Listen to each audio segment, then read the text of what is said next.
Guys, apa kabarnya hari ini? Masih baik-baik aja kan? Di video kali ini kita lanjutkan cerita Donghua, Martial Peak.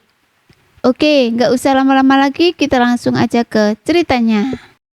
Meskipun alkimia sesederhana makan dan minum baginya, dia adalah murid pribadi Kaisar Agung dari 1000 pil.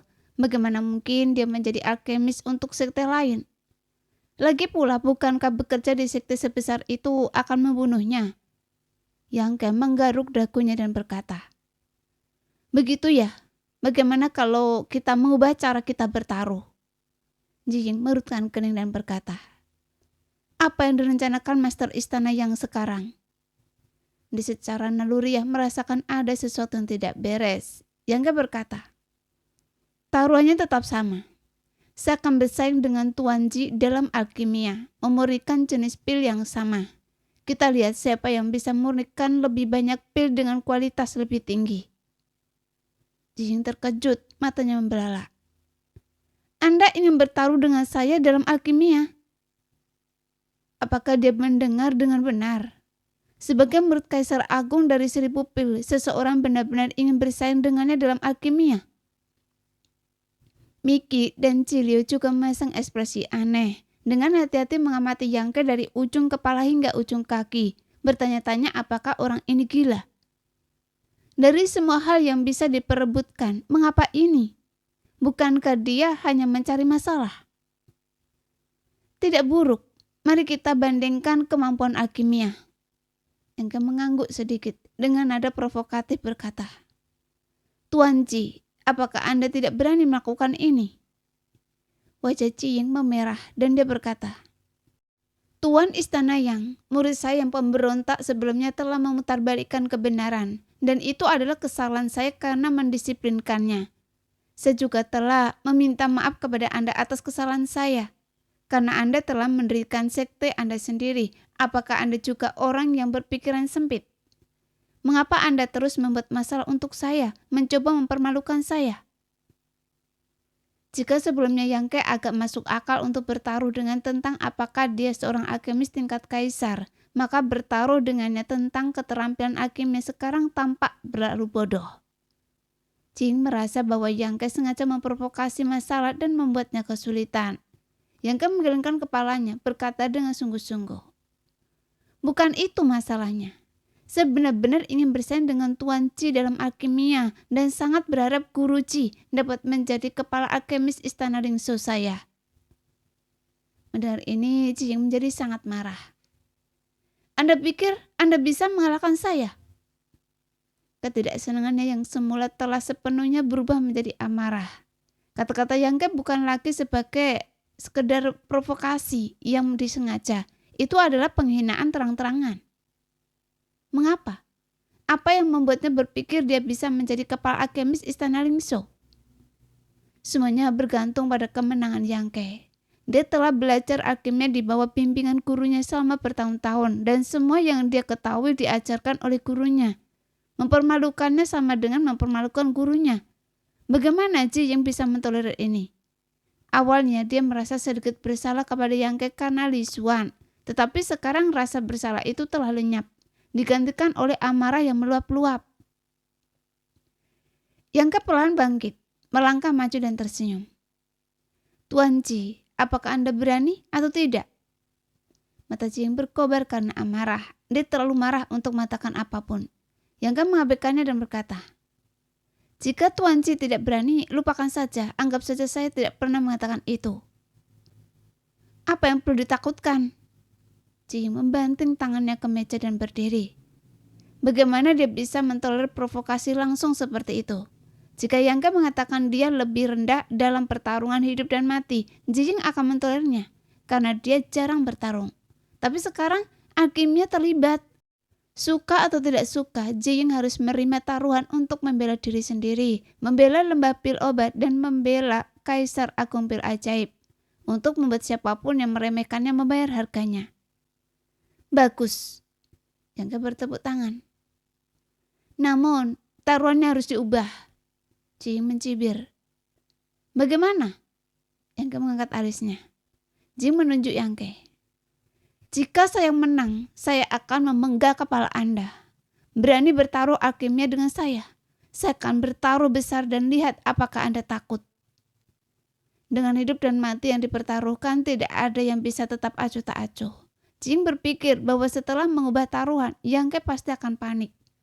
Yang mengejutkan semua orang, Yang Ke hanya berpikir sejenak sebelum mengangguk dan berkata, "Baiklah, seperti yang dikatakan Tuan Ci." "Anda?" Jing terstagnan. Amarahnya semakin membuncak. Sudah bertahun-tahun lamanya ia tidak merasakan amarah seperti itu. Ia sebenarnya tidak ingin Yang Ke mati, hanya ingin menakutinya, tetapi pria ini menerima taruhannya tanpa ragu. Apakah dia benar-benar percaya diri untuk mengalahkannya? Bagaimana mungkin? Bahkan di antara alkemis tingkat kaisar ada perbedaan dalam keterampilan alkimia mereka. Dari semua alkemis tingkat kaisar di dunia, hanya kakak-kakaknya yang bisa melampauinya dalam alkimia. Sialan. Jing tidak pernah merasa ada orang yang lebih hina daripada Yang Ke.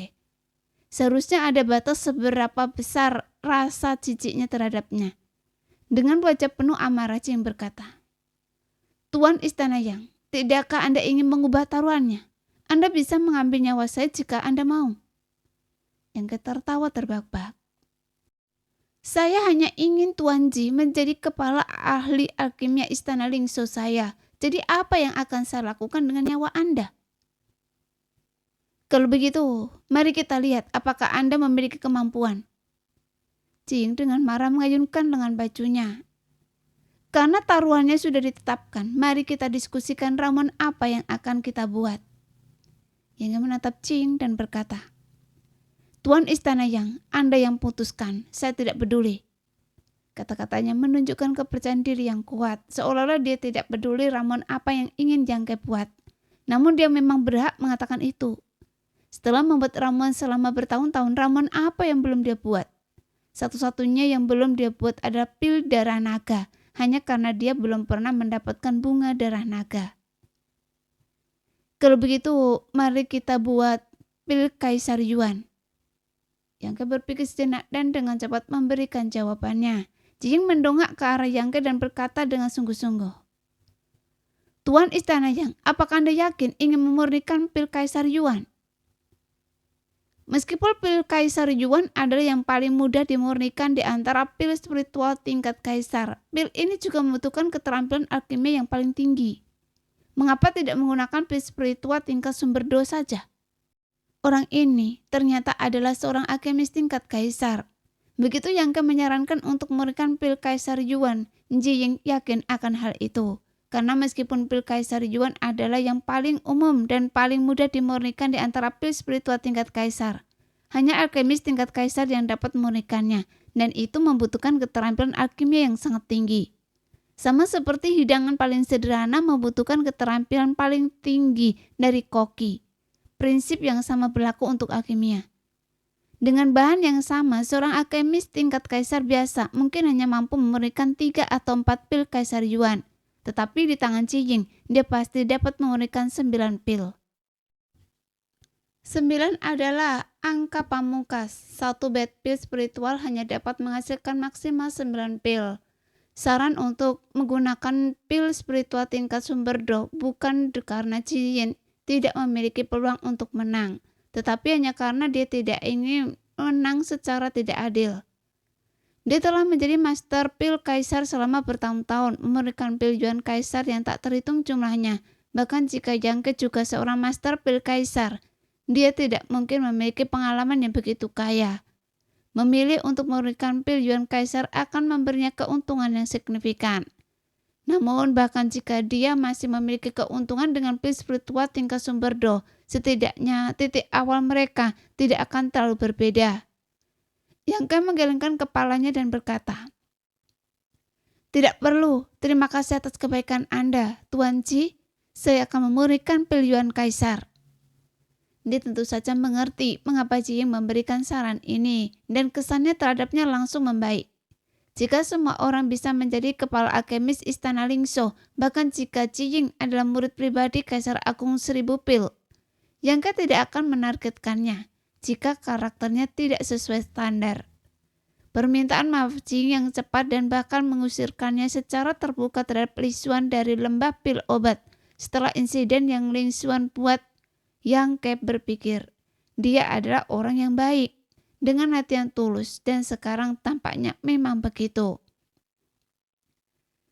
Dari perspektif lain, dia adalah murid Kaisar Agung 1000 pil dan anggota lembah pil obat.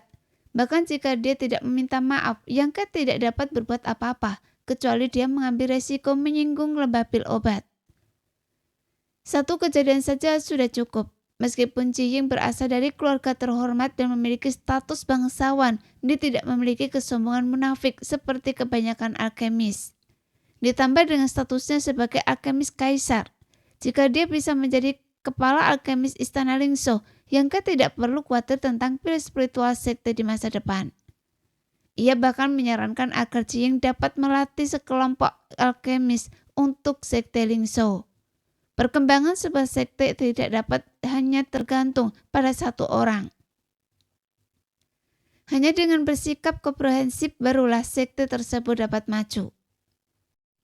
Karena Tuan Istana yang bersikeras, maka tentu saja saya tidak keberatan, kata Ji Ying dengan suara berat, merasa tersinggung karena niat baiknya telah disalahpahami. Sambil berbicara, ia membalikkan tangannya dan mengeluarkan setumpuk ramuan obat, membagikannya menjadi 2 bagian.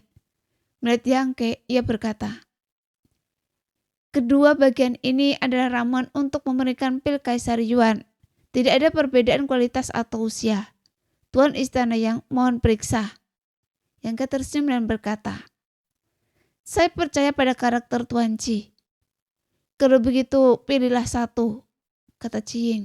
Yang Ke dengan santai memilih satu. Reputasi dan status Ji Ying berbicara sendiri. Bahkan jika ia ingin mengalahkan Yang Ke, ia akan melakukannya secara terhormat dengan alkimia, bukan dengan menggunakan trik curang.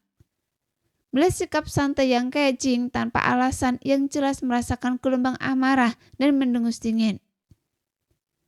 Kalau begitu, mari kita mulai. Tuan Istana Yang, sebagai alkemis kekaisaran, Anda seharusnya memiliki tungku alkemis sendiri kan? Apakah Anda perlu saya meminjamkannya? Tidak perlu. Yang Ke tersenyum dan menggelengkan kepalanya. Jika mereka harus berkompetisi dalam alkimia, itu tentu saja akan menjadi duel publik. Tidak ada cara untuk menyembunyikannya. Tanpa bergerak selangkah pun, dia langsung mengambil posisi di aula utama. Ji Ying dengan santai melemparkan tungku alkimia berkaki 3 yang terbang dan mendarat dengan mantap di tanah. Begitu tungku itu muncul, aroma aneh memenuhi aula seperti anggrek dan mus, membangkitkan semangat semua orang. Tungku itu kuno dan jelas sangat tua, dengan kepala naga di kedua ujungnya berdiri tegak, seperti hidup.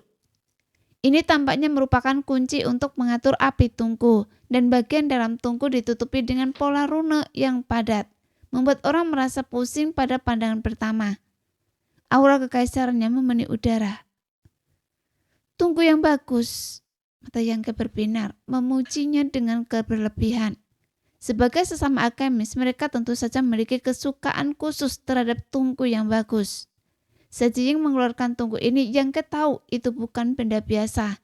Terlebih lagi dilihat dari aroma yang keluar darinya. Ji Ying pasti telah menggunakannya untuk memberikan pil spiritual yang tak terhitung jumlahnya. Kemungkinan besar mencapai keadaan harmoni sempurna dengan tungku tersebut. Ji Ying dengan bangga menyatakan, ini adalah tungku terburuk yang saya miliki. Mengeluarkan tungku terburuknya hanyalah cara untuk tidak mengambil keuntungan dan juga menunjukkan kepercayaan diri pada kemampuannya sendiri.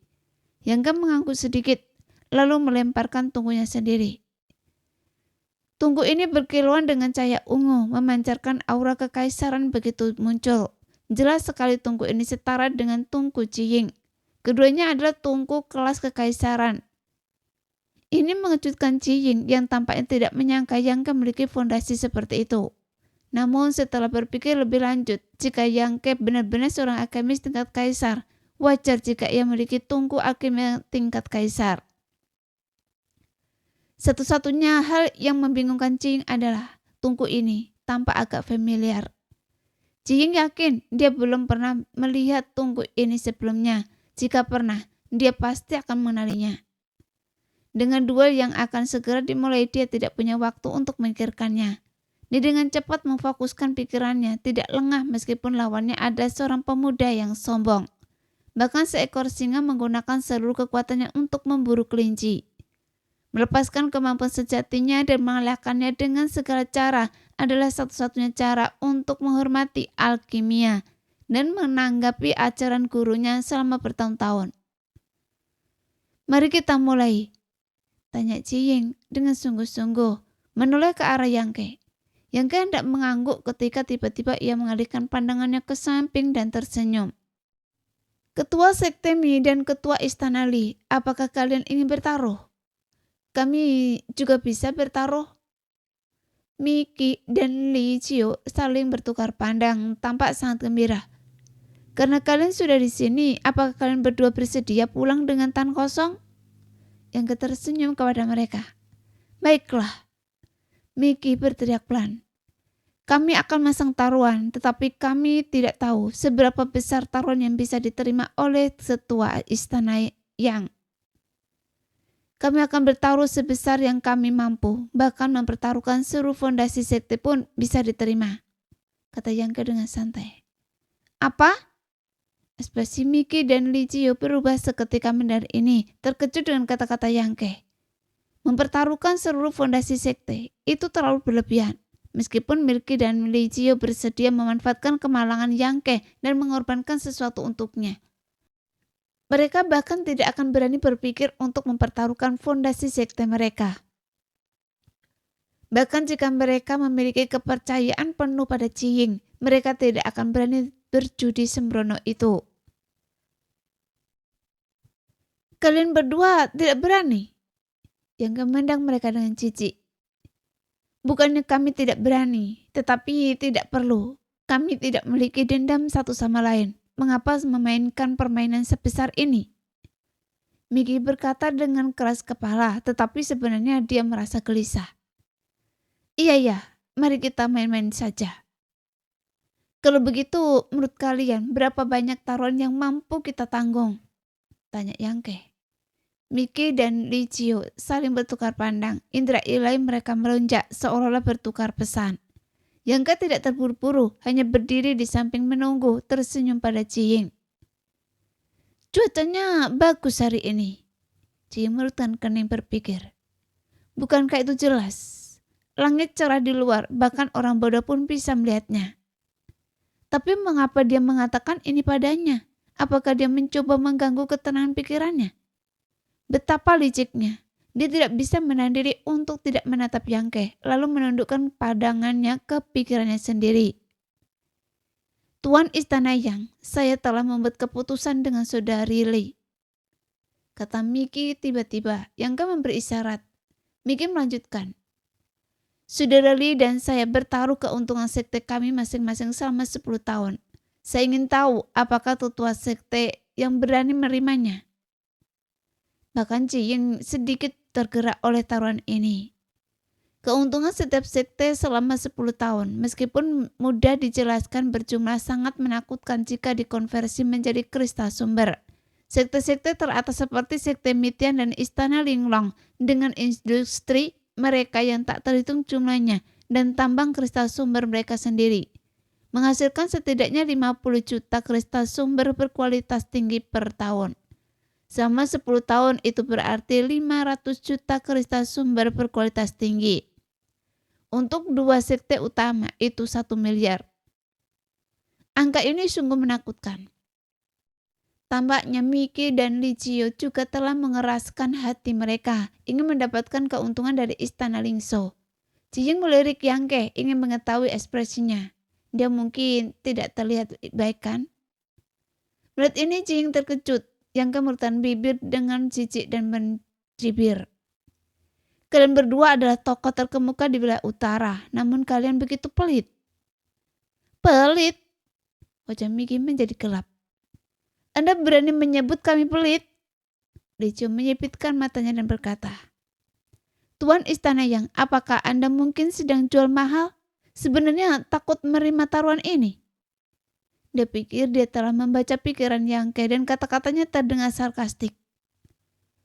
50 tahun, kata Yangke tegas, mengangkat satu tangan. Sebetaruh 50 tahun. 50 tahun keuntungan untuk masing-masing sekte. Miki dan Licio sama-sama tersentak. Jing juga menatap Yangke dengan mata lebar seolah-olah dia orang gila. Miki tergagap, emosinya meluap. Apakah Anda tahu berapa banyak keuntungan sekte Mitian dalam 50 tahun? Berani-beraninya Anda membuat seperti itu, kata Yangke dengan tenang.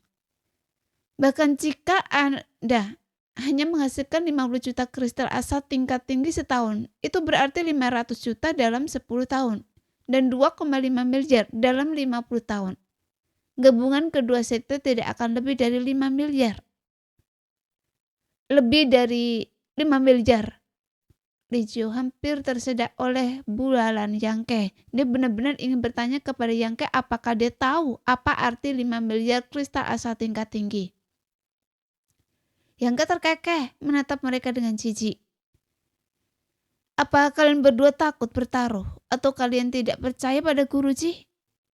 Kalimat pertama tidak terlalu buruk, tetapi yang kedua serius. Jika mereka benar-benar mundur sekarang, bukankah itu berarti seperti yang dikatakan Yangke, mereka tidak percaya pada Jiying? Ini masalah serius, dan mereka mungkin menyinggung Jiying. Betapa licik dan khianatnya dia. Licio dan Miki menggertakkan gigi mereka karena benci. Ketika saatnya tiba tidak ada jalan kembali. Licio mencibir. Kakak Miki dan saya tidak masalah dengan itu. 50 tahun saja. Kita hanya tidak tahu apakah Tuan Istana yang bisa mengumpulkan sebanyak itu untuk dipertaruhkan. Tepat sekali. Miki mengangguk setuju. 50 miliar kristal sumber tingkat tinggi bukanlah jumlah yang kecil. Jika Tuan Istana yang mengingkari hutang, apa yang bisa kakak Li dan saya lakukan pada Anda? Sungguh lelucon. Yang menunjuk hidungnya dan berkata, apakah saya terlihat seperti orang yang mengingkari janji? Miki dan Licio mengamatinya dengan serius.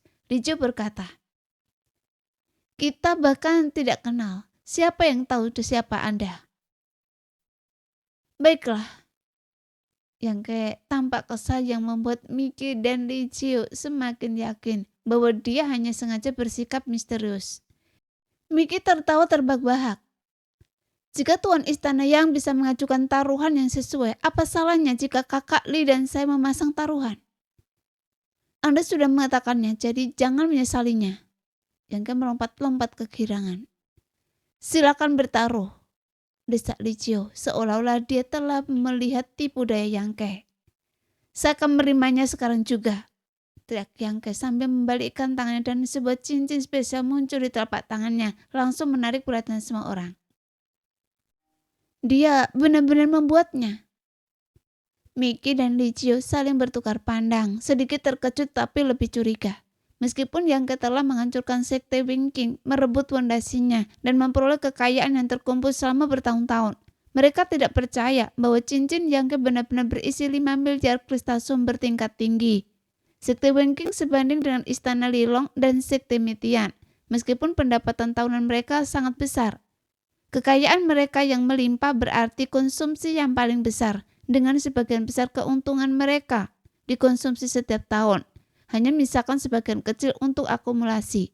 Bahkan sekte Mitian dan Istana Lilong saat ini hanya memiliki sekitar 1 miliar kristal sumber tingkat tinggi yang tersimpan. Jadi sekte Wingking kemungkinan serupa.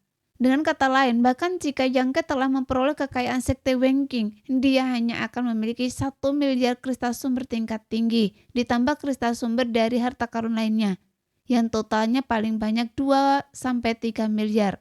Bagaimana mungkin ada 5 miliar? Bukannya kami tidak mempercayai Master Istana Yang, tapi cincin Master Istana Yang, kakak Li dan saya perlu meriksakannya, kata Miki dengan suara berat. Tentu saja perlu diperiksa, Yangke mengangguk. Namun, saya akan meminta bantuan Tuan Ji untuk meriksanya. Kalian berdua percaya pada karakter Tuan Ji kan? Tentu saja. Miki mengangguk cepat. Licio tentu saja tidak keberatan juga. Kalau begitu saya akan meminta bantuan Tuan Ji. Yang tersenyum tipis dan melemparkan cincin itu ke Jiying. Jiying menangkapnya dengan santai, memindainya dengan indera ilahnya. Detik berikutnya matanya melebar karena terkejut dan dia berseru, Ini dia ada seorang alkemis tingkat kaisar, tidak kekurangan kekayaan. Banyak orang di seluruh wilayah utara menginginkannya untuk memurnikan pil, dan setiap pemurnian pil memberinya keuntungan besar. Belum lagi 50 miliar kristal sumber bermutu tinggi, bahkan 100 miliar pun tidak akan cukup untuk membuat Jiying terkejut. Seperti ini. Namun dia begitu bersemangat sehingga dia bahkan tidak bisa mengucapkan sepatah kata pun. Ekspresinya jelas menunjukkan bahwa dia telah melihat sesuatu yang sangat luar biasa. Miki dan Li Jio sama-sama tercengang. Mereka bertanya-tanya harta apa yang ada di dalam cincin yang menyebabkan Jiying kehilangan ketenangannya. Rasa ingin tahu mereka membara, namun mereka terlalu malu untuk mengambilnya dan melihatnya. Mereka tidak percaya Yang Ke dan membiarkan mereka melihatnya. Jika tidak, dia tidak akan mengirim Jiying untuk meriksa cincin itu. Dari mana Anda mendapatkan begitu banyak? Jiying menoleh, menatap Yang Ke dengan takjub. Yang Ke terkekeh, dia mengambil kembali cincin spesial dari tangan Jiying, menggelengkan kepala dan berkata, "Saya tidak bisa mengatakannya." Jiying menelan ludah, memperhatikan cincin itu disimpan oleh Yang Ke dengan penuh kerinduan, tetapi dia tahu itu mungkin rahasia Yang Ke yang terlalu malu untuk mendesak lebih lanjut. Setelah ragu sejenak dia berkata, "Tuan Istana Yang, jika Anda kalah dalam kompetisi alkimia ini, saya tidak akan memenggal kepala Anda. Bagaimana kalau Anda memberi saya setengah dari barang-barang itu?" Dia awalnya tidak bermaksud membunuh Yang Ke, dia hanya mencoba menakutinya. Sekarang setelah melihat sesuatu yang lebih baik, dia tentu saja ingin mengubah taruhannya. Cincin itu hanya berisi 1 juta inti dalam yang dibawa Yang Ke dari tanah kuno yang tandus. 100 miliar kristal sumber tidak akan membuat Jiying terkesan. Tetapi 1 juta inti dalam ini berbeda. Begitu banyak inti dalam yang ditumpuk bersama termasuk banyak inti dalam tingkat 12 adalah sesuatu yang belum pernah dilihat Jiying sebelumnya, bahkan oleh 10 kaisar agung sekaligus. Terlebih lagi, inti dalam memiliki banyak kegunaan. Para alkemis sering perlu menggunakan inti dalam binatang iblis dalam alkimia. Mereka 1 inti dalam berkualitas tinggi, setara dengan sekatalis obat yang sempurna, mampu menghasilkan sejumlah ramuan yang sangat baik.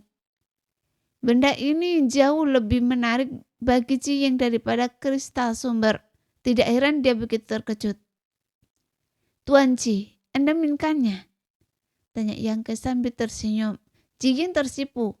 Dia terbatuk dan berkata, "Alkemis mana yang tidak menginginkannya? Sesuatu yang sebagus itu. Jika Anda menginginkannya, saya bisa memberikannya semua kepada Anda," kata Yang Ke. Senyumnya tak pernah pudar. "Benarkah?" Jiying terkejut, tetapi segera pulih. Wajahnya memerah saat berkata, "Anda tidak bermaksud agar saya memberikan pil untuk istana Lingsu Anda, kan?" Yang Ke tertawa terbahak-bahak. "Wawasan Tuan Ji sungguh luar biasa." Jiying mendengus. "Tuan Istana Yang punya ide bagus, tetapi sayangnya saya tidak akan setuju." Yang Ke telah mengantisipasi hal ini. Tentu saja dia tidak kecewa dan mengangguk. "Kalau begitu, jika Tuan Ji menang, saya akan memberi Anda setengahnya." "Bagus, Anda sendiri yang mengatakannya. Saya harap Tuan Istana Yang akan menepati janjinya." Jiying sangat gembira di matanya. Itu praktis seperti Yang Ke memberinya inti batin. Dia tidak pernah membayangkan akan kalah dari Yang Ke dalam alkimia. "Tuan Ji, apakah barang di dalam cincin itu bernilai 50 miliar? Li Jio dan Miki yang telah mendengarnya beberapa saat masih tidak tahu nilai barang di dalam cincin itu dan tidak bisa menahan diri untuk bertanya. 50 miliar? Jiying melirik mereka dengan jijik dan berkata acuh tak acuh. "Isi cincin itu cukup untuk membeli kedua sekte besar kalian." "Apa?" Miki dan Li Jio sama-sama terkejut. "Cukup untuk membeli kedua sekte besar?" Harta karun macam apa yang ada di dalam cincin itu sehingga Guruji begitu yakin? Rasa ingin tahu mereka semakin kuat dan mereka berharap bisa membuat Yangke pingsan sekarang juga, merebut cincin itu dan melihat sendiri. Taruhan saya sudah selesai, apakah kalian berdua masih ingin bertaruh? Yangke menoleh ke arah Miki dan Licio. Miki merutkan kening, ekspresinya tegas. Ayo berjudi, kenapa tidak? Bagaimana kita bisa menolak keuntungan cuma-cuma? Benar, kata Licio dengan sungguh-sungguh. Saya percaya pada Guruji. Ji yang merutkan kening. Jika kalian ingin berjudi, itu urusan kalian sendiri. Hasilnya tidak ada hubungannya dengan saya. Alkimia bukanlah untuk berjudi. Dia hanya setuju untuk berjudi dengan Yangke karena dia marah pada Yangke. Tentu saja dia tidak ingin Licio dan Miki terikat pada takdirnya, sehingga seolah-olah hasilnya adalah tanggung jawabnya. Iya, Tuan Ji benar. Licio segera mengoreksi dirinya sendiri. Ini hanya taruhan antara saudara Miki dan kepala istana Yang. Kalau begitu mari kita mulai. Yang tersenyum tipis. Jijing menoleh dan berkata, Anda duluan. Yang berkata dengan suara berat. Tuan Ji, apakah benar-benar tidak apa-apa meremehkan lawan Anda seperti ini? Meskipun dia mengatakan ini, tangannya tidak diam saja. Dia mengusap pelipisnya, mengambil posisi siap bekerja. Dengan jentikan jarinya, tutup kuali kekosongan ungu terbang terbuka dan ramuan spiritual yang telah disiapkan sebelumnya langsung terbang ke dalam kuali. Dengan desisan seolah-olah api menyala dan suhu udara tiba-tiba naik. Anehnya, tidak ada jejak Yangke mengaktifkan Yuan Kaisarnya. Api indera ilahi. Ekspresi Jing berubah dan dia berseru dengan suara rendah. Dia tidak menyangka Yangke memiliki api indera ilahi. Hal ini saja sudah cukup membuatnya menganggapnya serius. Api indera ilahi adalah jenis indera ilahi yang bermutasi. Orang-orang yang memiliki api indera ilahi memiliki keunggulan unik dalam alkimia dan pembuatan senjata karena indera ilahi memainkan peran penting dalam proses alkimia. Baik itu mengendalikan panas atau memahami waktu penambahan ramuan spiritual. Semuanya perlu diperiksa dengan indera ilahi. Mereka yang memiliki api ilahi dapat langsung menyesuaikan intensitas api. Mencapai puncak kendali atas waktu pembuatan ramuan, mereka bahkan dapat mengukir susunan roh tanpa media fisik apapun, memungkirkannya di udara. Ini tak tertandingi oleh alkemis lain manapun. Jadi begitu, tak heran Anda begitu percaya diri memiliki sesuatu seperti api ilahi. Ji Ying tiba-tiba mengerti, menyadari ketergantungan Yangke, ekspresinya berubah serius. Dan tanpa ragu-ragu lagi tangannya bergerak cepat. Mengaktifkan Kaisar Yuannya seketika bola api lembut muncul di dalam kuali naga kembar berkaki 3. Ji Ying kemudian melemparkan ramuan spiritual yang sama ke dalam tungku. Suara mendesis keluar darinya. Tangannya bergerak dalam berbagai segel. Tangan mengukir susunan spiritual di dalam tungkunya untuk membantu memurnikan cairan obat. Untuk sesaat, aula itu benar-benar sunyi, kecuali kekuatan dasar Yangke dan Ji Ying. Kedua tungku alkimia mereka memancarkan panas yang sangat tinggi. Miki dan Licio ingin datang dan melihat apa yang terjadi, tetapi dihalangi oleh ketiga Raja Iblis yang menatap mereka dengan mengancam. Para alkemis sangat tidak suka diganggu selama proses alkimia, dan ketiga Raja Iblis itu tentu saja sangat waspada terhadap keduanya, takut mereka mungkin menggunakan tipu daya untuk mengganggu Yangke. Hal ini membuat Miki dan Licio terdiam dan frustasi. Bisakah Master Istana menang? Hua Qingxi dan Yu Qing berdiri berdampingan agak jauh, mengamatinya dalam diam. Duel Yangke dengan Ji Ying dalam alkimia membuat Hua Qingxi merasa sangat tidak yakin, dan dia diam-diam bertanya kepada Yu Qing secara telepati. Saya tidak tahu apapun tentang alkimia, jawab Yu Qing dengan tenang. Hua Qingxi berpikir dalam hati bahwa itu benar. Meskipun dia telah melihat banyak orang memurnikan pil, dia tidak tahu apapun tentang seni itu dan tidak dapat mengatakan siapa yang lebih unggul. Tapi lihat ekspresinya, dia tampak sangat percaya diri. tambah Yuking. Mendengar ini, Hua Qingxi dengan cepat mengamati Yang Ke dengan cermat dan menemukan bahwa seperti yang dikatakan Yuking, ekspresi Yang Ke penuh dan kepercayaan diri dan semangat bertarung yang tinggi. Dia tidak akan pernah memiliki ekspresi seperti itu jika dia tidak memiliki harapan untuk menang. Penemuan ini melegakan Hua Qingxi dan dia diam-diam bersorak untuk Yang Ke. Desis dan gemuruh api tungku memenuhi udara saat kedua alkemis yang bersaing dalam keterampilan mereka menggerakkan tangan mereka dengan cepat. Sehingga tangan mereka bergeser dan berubah, susunan spiritual yang rumit dan halus muncul dan menghilang di dalam tungku. Dan satu demi satu ramuan spiritual ditambahkan dengan cepat memenuhi udara dengan aroma harum cairan obat yang telah dimurnikan. Jiying diam-diam mengamati gerakan Yang Ke. Meskipun Yang Ke memiliki api indera ilahi dan tidak boleh diremehkan, Jiying masih merasa bahwa dia tidak mungkin bisa mengalahkannya. Namun pengamatannya mengkonfirmasi satu hal. Yang Ke memang seorang alkemis tingkat kaisar dan dasar-dasarnya sangat kokoh. Gerakannya dalam memadatkan cairan obat sangat teliti dan tanpa celah, dan cairan yang dihasilkan sangat murni.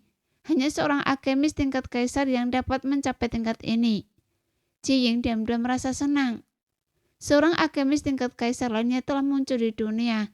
Jika dia memberitahu gurunya kabar ini, gurunya akan sangat senang.